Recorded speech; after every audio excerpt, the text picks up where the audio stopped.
Biz üniversite öğrenci temsilcilikleri, fakültemizin yöneticileri tarafından Ocak-Şubat aylarında bir gösteri, bir yürüyüş düzenlemiştik. Tepkimizi göstermiştik.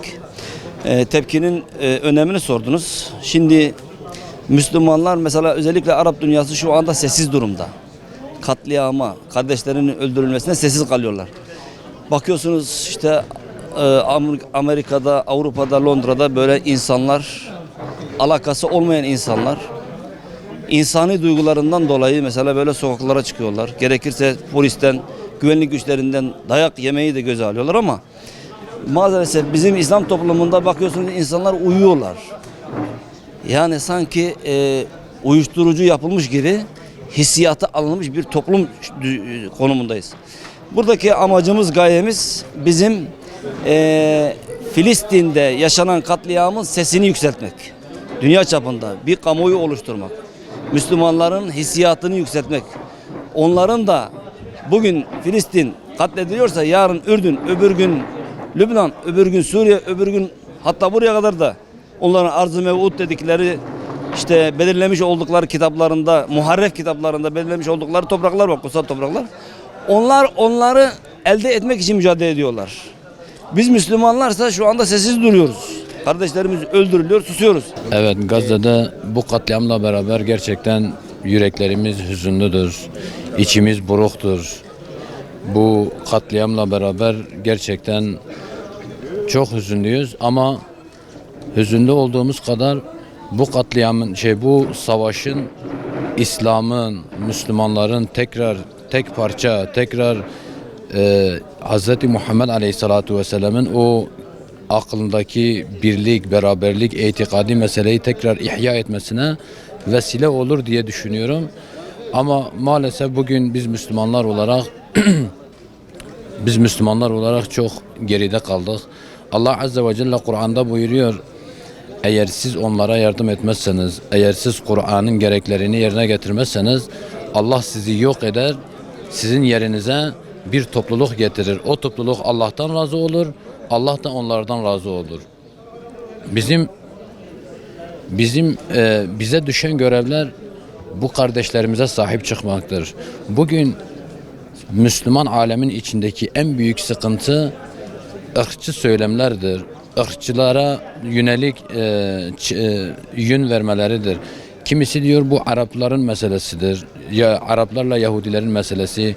Kimisi diyor işte onlar kendi aralarında halletsin ama bize düşen, özellikle imamlara, özellikle ilahiyat öğrencilerine düşen ümmet bilincini tekrar ihya etmektir. Tekrar insanları bir ümmet çatısı altında toplamaktır. Bize düşen en büyük görev budur. Evet, oradaki kardeşlerimiz Gazze için, Filistin için ayağa kalkmış, çok güzel bir direniş göstermektedir şu anda.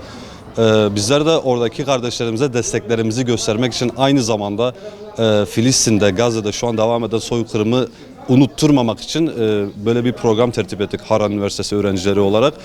Aliya İzzet Begoviç'in de dediği gibi zulmü unutmayın çünkü unutulan zulüm tekrarlanır.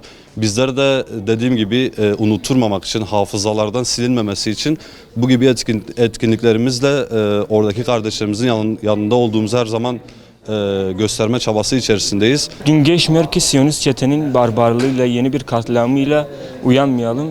Yani her gün, her sabah uyandığımızda yeni bir katliam, yeni bir soykırımla karşı karşıyayız. Yani Cahit Zarifoğlu'nun bir sözü var, diyor: Filistin bir sınav kağıdı her mümin kulun önünde. Bizler de elimizden geldiğince sınav kağıdından geçebilmek için elimizden geldiğince çalışıyoruz, çabalıyoruz. İşte farkındalık etkinliklerine katılmaya çalışıyoruz. Kudüs'ü, Gazze'yi unutturmamaya çalışıyoruz. Ana meselemiz haline getirmeye çalışıyoruz. Geçenlerde işte Harran Üniversitesi öğrencileri olarak yürüyüş gerçekleştirdik burada. Ondan sonra çadır, oturma eylemi gibi eylemlerimiz oldu. Bugün de burada stand çalışması yaptık. Gündemde olduğunu hatırlatmak için, Gazze'yi gündemden düşürmemek için. Şimdi batıdaki öğrenciler gerçekten çok beklenmeyenin üzerinde bir performans sergileyerek sürekli Gazze için eylemler gerçekleştiriyorlar. Oturma eylemleri olsun, yürüyüşler olsun. Yönetimlerinin baskılarına hiç aldırış etmeden sürekli eylemlerine devam ediyorlar. Şimdi bizde çok şükür öyle bir ortam yok, baskı yok. Bizler istediğimiz gibi eylemlerimizi gerçekleştirebiliyoruz ama buna rağmen eylemlerimize yeteri kadar katılım göremiyoruz maalesef. Öncelikle bunun adı katliamdır. Katliamdır. Bunu bilmemiz lazım. İkinci bir husus, Peygamber Efendimizin dediği gibi ortada bir zulüm varsa o zulme engel olun. Engel olamıyorsanız duyurun.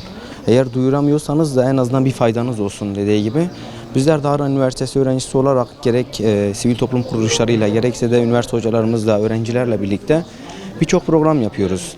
Bunun yanı sıra kermeslerimiz, yürüyüşlerimiz, bu tür programlarımızla bizler destek olmaya çalışıyoruz. Sonuçta onlar bizim kardeşlerimizdir. Bu bir İslami savaştan öte artık insanlık savaşına döndü. Bunun farkına varmamız yani gerçekten çok kötü bir olay. Çünkü sonuçta varmıyor. Halen de varmamışız. Çünkü birçoğumuz bilinçli değiliz. Yani batıda olan birçok şeylere baktığımız zaman bizim burada da aynı şeyleri göremiyoruz. Çünkü destek konusunda sıfırız. Burada toplumumuzu bilinçlendirmemiz lazım, konuşmamız lazım, elimizden geleni yapmamız lazım. Burada Filistin için dikkat çekmek adına dünyamıza ve yapılan zulme karşı bir etki olsun diye, bir tepki olsun diye bir kermes düzenledik ve böyle bir köşe yaptık gördüğünüz gibi. En azından karınca misali bir tepkimizi göstermek istedik. Biz Harran Üniversitesi'ndeyiz, Şanlıurfa'dayız. Belki çok fazla bir etki olmayabilir ama en azından birileri bir şey yapıyor, onu bir görsünler. Sessiz kalmıyoruz. Kermes olsun, oturma eylemi olsun, sonra bu şekilde mesela yazılar yazıyoruz. En azından düşüncelerinizi belirtin diyoruz öğrencilerimize.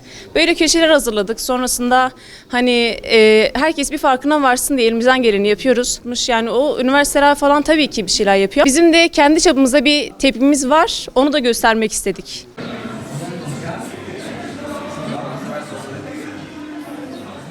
Yo ben söylemedim de sen benim söyle.